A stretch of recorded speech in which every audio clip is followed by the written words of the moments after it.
Hola, bona tarda, bon dia a tothom, depèn de l'hora que siguem. Bé, avui, a petició d'algun de vosaltres, aquest que us parla donarà una opinió sobre el que ha sortit últimament publicat, sobre el fons de reserva, el pressupost, si s'està treballant bé, si no s'està treballant bé les inversions del fons de reserva de jubilació, de les pensions. Volia dir que, d'entrada, doncs, el meu màxim respecte per les opinions de cadascú dels membres del Consell d'Administració. He arribat a sentir que fins i tot hi veurem després que hi ha hagut el primer enfrontament en el Consell d'Administració, d'enfrontament, almenys des del meu punt de vista, no n'hi ha hagut cap. Vull dir, les opinions són diverses i, per tant, el debat sempre és enriquidor, per tant, entenc jo que poca cosa més a dir, no? Bé, parlarem del fons de reserva una mica i he dividit una mica aquesta petita presentació en dos blocs, que és el fons de reserva, per saber una petita pinzellada, perquè és una cosa molt complexa, això del món de les finances és un tema molt complex, aleshores tenim entre tots que mirar d'entendre el que està passant, no? I a més és veritat que portem un històric una mica complex i una mica, diria jo, convuls, no? Però bueno, la realitat és que anem a veure una mica tota aquesta història del fons de reserva, què és el que està passant, amb què s'està convertint. Jo l'he titulat aquesta presentació aproximació, és una aproximació al fons de reserva i altres reflexions personals. Lògicament, quan acabi la presentació estic a la vostra disposició per a aquells dubtes que pugueu tenir i que us pugui solucionar, perquè jo tampoc soc financer i d'aquesta manera tampoc ho sé tot, però bueno, si no ho sé ho pregunto i ja està. Bé, començarem parlant què és el fons de reserva, el patrimoni de qui és el patrimoni del fons de reserva i qui administra el fons de reserva. Doncs, el fons de reserva què és? És una entitat, segons la llei, de dret públic, patrimoni i personalitat jurídica pròpia i, sobretot, que s'ha de tenir en compte, independent de l'administració general. Vull dir, la realitat és que l'administració general no és que no tinguem res a veure, però sí que és veritat que no pot dir-se el que som independents. Patrimoni, molt important. La titularitat dels recursos que componen el fons de reserva és dels beneficiaris de la branca de jubilació. La casa, la branca de jubilació, que això cotitzen cada mes. Bé, la titularitat, o sigui, els diners són dels assegurats. No són ni del govern, ni del Consell, ni dels comuns, ni de l'Estat, de ningú. Ni tampoc són diners públics. Són diners particulars de cadascun dels beneficiaris, com ho veieu aquí, no? L'administració del fons de reserva el porta el Consell d'Administració i la comissió gestora, que tenen delimitades les seves actuacions i competències dintre de la llei. El Consell d'Administració és el màxim òrgan, és el que, per exemple, aprova el pressupost a proposta de la comissió gestora, és el que, per exemple, aprova l'estratègia d'inversió a proposta de la comissió gestora. La comissió gestora és una mica el que decideix on s'inverteix, després de com està estratègicament agafat, d'on s'inverteix i com, i la comissió gestora, per dir-ho així, és vulgar, no vulgarment, sinó una mica el que passa, són vigilants dels nostres gestors externs i dipositaris externs i dirigeixen el nostre personal que, ja com veurem després, tenim una part del fons que l'està gestionant el nostre personal juntament amb la comissió gestora. Bé, anem una mica avançant.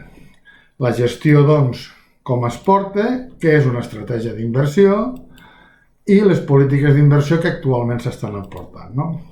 Gestió. Bé, com ja hem dit, el fons de reserva és l'encarregat de la gestió del patrimoni de la branca de jubilació. Bé, la gestió s'ha de fer tenint en consideració les necessitats de cobrir les obligacions financeres, és a dir, tot el que s'està gestionant és perquè després han de pagar pensions. Punt, res més. És a dir, les gestions que s'estan fent, a guardar els diners, a invertir-los, deixar-los d'invertir, escolti, miri, és per tenir finalment que pagar les pensions. I l'estratègia d'inversió ha d'obeir a ser responsable, ser transparent, ser líquid, és a dir, que han de poder els nostres actius invertits o no invertits han de poder realitzar-ho ràpidament per poder pagar pensions, han de ser segurs, han de ser eficients, diversificats i a la vegada que guanyin l'IPC, o sigui, guanyin l'IPC. Molta gent m'ha dit, és que escolteu, esteu invertint i això no s'hauria de fer. I miri, escolti, si vostè agafa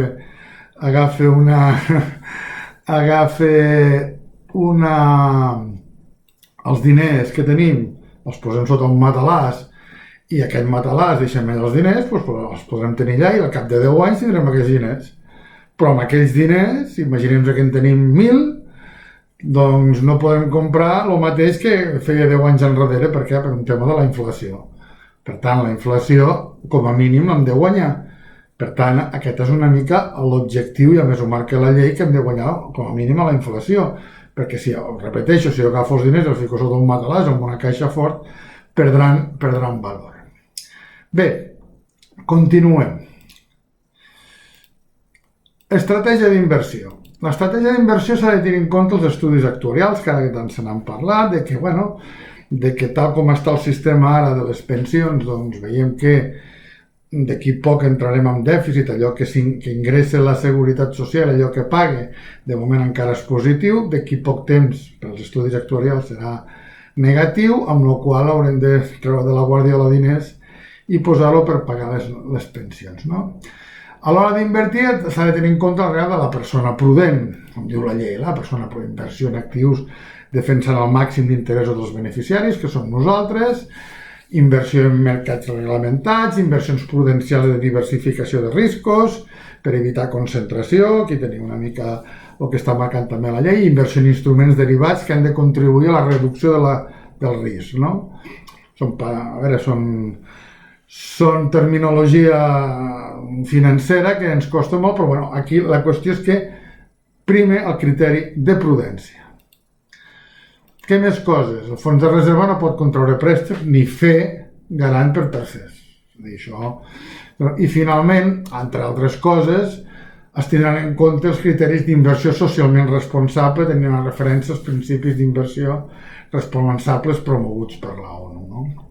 Això és important perquè també és veritat que les empreses actualment que comencen a cotitzar més en borsa, per exemple, o en fons de fons, o en fons que siguin de renda fixa, el tema de responsabilitat social els hi dona més caixer, si voleu vosaltres, a dintre del mercat financer, no? Què més coses? Polítiques d'inversió. Un apunt de polítiques d'inversió és que molta gent a mi m'ha comentat, escolta, és que no invertiu tant en borsa, no invertiu tant perquè la borsa baixa molt. Miri, escolti, ara mirarem exactament el que la llei ens diu, però penseu una cosa, actualment, aquest any 2022, fins i tot la renda fixa està perdent més que no pas en la borsa, i això ho hem estat veient amb moltes. Per tant, és cert que invertir tampoc és fàcil, i les conjuntures que estan dintre d'aquest món financer ja heu vist les convulsions que hi ha hagut darrerament, no? Bé, polítiques d'inversió. Mireu, segons la llei, i això s'està complint a rajatabla i després ho veurem, 50% mínim han de ser mercat monetari, o sigui, divises o renda fixa, o plaç fixe, com es deia abans, no? 50% mínim, o sigui, si tinc 1.000, mínim 500 els tinc invertit allà. Ja veureu que és bastant més del que tenim invertit amb aquest tipus d'actius. 35% màxim en actius de renda variable. O sigui, en accions, el que s'està dient, accions i renda variable. I el 15% en altres tipus d'actius, com poden ser private equity, mobiliari, petroli, metalls, etc. I sobretot tenint en compte que el 80% han de ser actius aptes. I què vol dir un actiu apte? Doncs mira, escolti, que sigui líquid, que ràpidament el pugui realitzar per poder pagar pensions. O sigui, les inversions a llarg termini, doncs una mica les prohibeix la llei, no? Bé, seguim.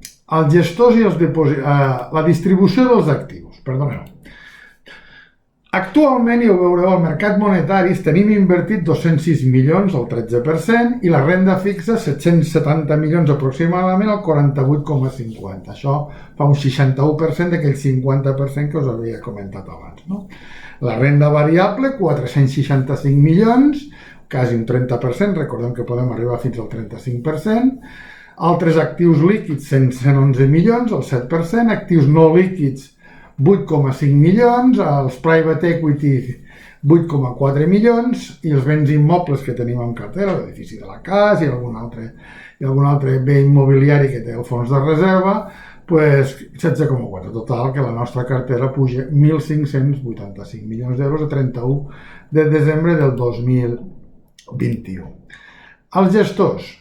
Qui porta tot això? Mireu, els gestors actualment són 8.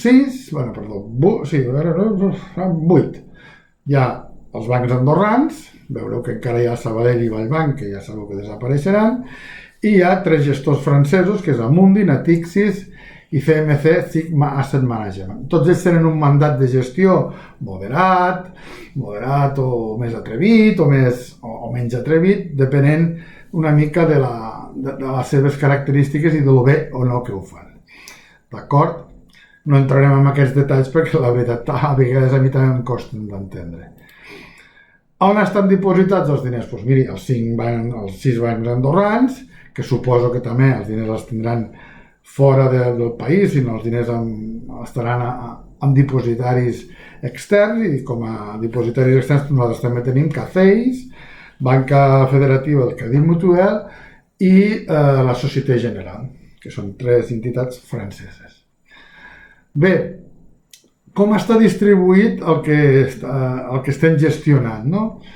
Com està distribuït? Doncs mireu, la gestió externa del fons de reserva de jubilació, el 72%, o sigui, quasi 1.150 milions d'euros, està en gestió externa, és a dir, bancs andorrans i entitats gestores franceses. I la gestió interna, que és la que porta el fons de reserva, i hem dit abans, sota el control de la comissió gestora i del nostre personal, que per cert, molt competent en aquests casos, molt competent, jo ho repeteixo ara, i aquí va una altra llança davant dels nostres especialistes de la comissió gestora, dels 3 especialistes que tenim, que realment tenen aquesta gestió interna, que és el 26% de la cartera, que puja uns 413 milions. Ja veieu, en private equity hi ha 8,4 milions i actius nets de valor comptable, doncs 16,5 milions d'euros.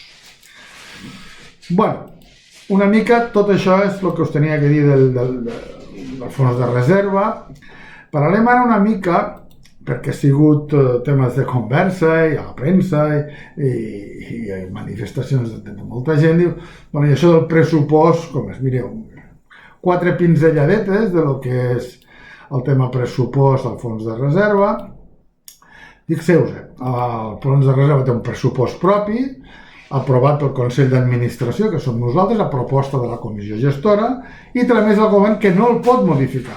Pot dir, escolteu, Consell d'Administració, mireu que potser això ho hauríeu de canviar, i si nosaltres ens sembla bé, ho canviem, i si no ens sembla bé, doncs no es canvia. És així, ens direu, bueno, és que la composició del Consell d'Administració segurament ho canviareu. Bueno, caldrà veure el dia que passi. Bé, el pressupost, això és important, del fons de reserva està sotmès a la llei de finances públiques, i l'expressió és l'expressió com a màxim de lo que l'administració, o en aquest cas el fons de reserva, es pot gastar. I ha de contenir l'estat d'ingressos i l'estat de despeses i una memòria explicativa. Això és el que vam tenir l'altre dia en l'aprovació de l'avantprojecte de pressupost. Bé, seguim. Ja per acabar, seguim a veure, i 3 comentaris o 3 reflexions pròpies. La disponibilitat del fons de reserva, que això s'ha qüestionat, escolti, que això no és indisponible, el fons de reserva no es pot pagar, que ha de ser els impostos de l'Estat, quan hi hagi un forat, etc. Pressupost 2023, farem un petit comentari, i el rendiment, que també s'ha posat en dubte del treball que s'està fent des del fons de reserva. Bé, disponibilitat del fons de reserva. Els reemborsaments només són per pagar pensions, és a dir, si hem de treure diners de la Guardiola, aquella que teníem de 1.500, quasi 1.600 milions, és per pagar pensions. No podem treure-lo per res més, per pagar pensions. Més coses. Planificat i autoritzat pel Consell d'Administració per ningú més. És a dir, anem a fer un exemple molt fàcil. A veure, l'any 2026 resulta que la CAS preveu que necessitarà d'allò que ingressi, d'allò que pague, té un dèficit de 10 milions d'euros. Llavors la CAS demanarà al fons de reserva que li doni 10 milions d'euros. Aquesta demanda entrarà en el pressupost de la CAS i entrarà en el pressupost del fons de reserva. Llavors, a partir d'aquí, nosaltres el que farem és agafar 10 milions d'euros, autoritzar-los perquè vagi a pagar pensions a la CAS, pels pensionistes en aquell moment. I l'únic que haurem de fer, com diu aquí, informar-ne al Consell General. Però la gestió dels reemborsaments és única i exclusivament del fons de reserva de jubilació, tal com diu la llei del fons de reserva de jubilació. Els mètodes de reintegrament, que si s'han de fer abans, amb crèdits, amb avançaments de compte, tot això, mireu, no entraré en els detalls, però sí que la realitat és aquesta. Més coses. Pressupost 2023, que tant se n'ha parlat. Mireu, l'avantprojecte de pressupost es va presentar tal com marca i en aplicació de la llei. Fins i tot, en aquell Consell d'Administració, que primerament vam tenir, vam fer la pregunta a l'interventor delegat que tenim del Ministeri de Finances a dintre del Consell d'Administració, que estem obligats a tenir-lo, i se li va fer la pregunta, escolti, si la presentació d'aquell pressupost, de tal com estava presentat el pressupost, era legal o no legal. I efectivament, l'interventor va donar la seva aprovació, va dir que efectivament complia amb la normativa, amb la qual tot estava correcte. Ara bé, que jo també et dic que la tècnica pressupostària de la despesa màxima està en la llei, encara que per principi d'universalitat, escolti, a veure, no és una qüestió de dir, bueno, jo faré moltíssimes coses i ara resulta que les pressuposto totes i després només em faig un 20% o un 30%. No, miri, escolti, no.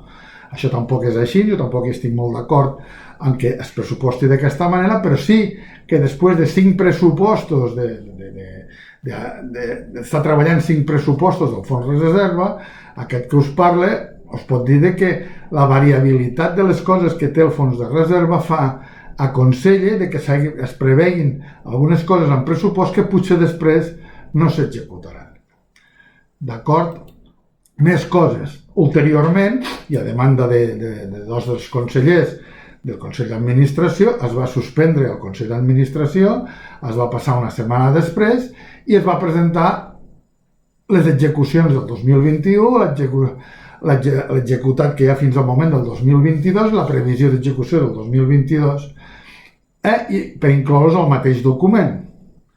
Però hem de dir que aquestes dades també estan publicades cada trimestralment, les podeu consultar a la pàgina web del Fons de Reserva, per tant, a disposició de tothom. És a dir, per concloure, que tots els membres del Consell d'Administració van poder estudiar amb temps l'avantprojecte del pressupost del 2023 amb tota la informació adient. Després, que un consideri que allò que es vol de gastar o que no gastar no està d'acord, o voti a favor o voti en contra, és la decisió dels consellers que estem al Consell d'Administració, però el que no es pot dir és que no teníem tots la mateixa informació. Jo vaig votar a favor perquè, malgrat alguns dubtes que jo també avui encara em planegen, però globalment vaig entendre que amb una situació que hi ha actualment molt convulsa, amb inflacions galopants, no se sap ben bé què passarà amb la guerra, és a dir, el món està molt convuls i doncs a partir d'aquí jo, per exemple, vaig votar que sí al pressupost. No vol dir que els que van votar que no tinguin la seva raó i la seva manera, que s'ha de respectar el vot, només faltaria de les persones, no? Però en realitat tots teníem la mateixa informació. Bé, què més? Rendiment del fons de reserva. S'ha dit moltes vegades que el fons de reserva no rendeix perquè vosaltres esteu invertint malament i tal. Mireu, ja ho hem dit abans, la llei diu que hem d'aconseguir, que ja ho he explicat abans, guanyar l'IPC. D'acord? Per tant, el rendiment de fons de reserva compleix a més creix la normativa emanada de la llei. I a més creix, i ara ho veureu amb aquesta gràfica, que està, a veure, que la gràfica no és un invent meu, està publicada, d'acord? Veieu? I aquesta és la situació dels últims 11 anys. Fixeu-vos bé que l'any 2011 estàvem a 100 i pico, i han pujat fins a 137,5, fins a 137,5 la pujada és a dir, enteneu, als 1.560 i pico milions que tenim ara, no? Ja veu l'evolució que s'ha guanyat a l'IPC, a més creix també, veieu la línia de color gris, el que és des del 2011 fins al 2021, amb l'IPC d'Andorra i l'IPC acumulat. Per tant, s'ha complert el que hi ha a la llei.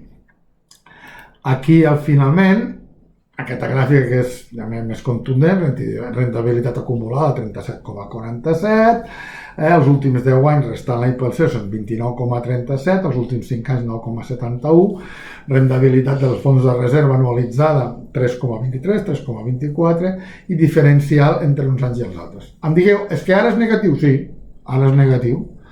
Tota la raó, però clar, hem de veure les coses, com diu la llei, a mig i a llarg termini i no fixant-se tan sols en un any. Per tant, hem de tindre en compte que això és el que realment compta de que tinguem això a l'any. Bueno, aquesta és la meva petita presentació sobre això del fons de reserva.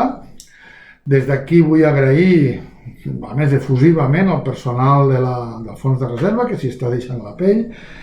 És els nostres diners, també els seus, és els nostres diners, també els seus, perquè ells també són treballadors, també el personal que està contractat per la comissió gestora, els especialistes, que estan fent mans i mànigues, perquè en un món on avui en dia la renda fixa està negativa, ara hi ha menys negativa, però va començar l'any molt negativa, hem de mirar de pal·liar a les nostres pèrdues que ja estan actualment. Però penseu, això sí, penseu que s'està fent una molt bona feina al fons de reserva, res a veure amb allò que antigament, i no ho comentaré, hi havia del tema aquest de la gestió dels diners de les pensions, i realment avui s'està fent una feina molt seriosa, molt professional i que realment hem d'aplaudir. Per tant, vull felicitar altra vegada a tot el personal, a la comissió gestora, i realment tirem endavant en un món molt complex i en un món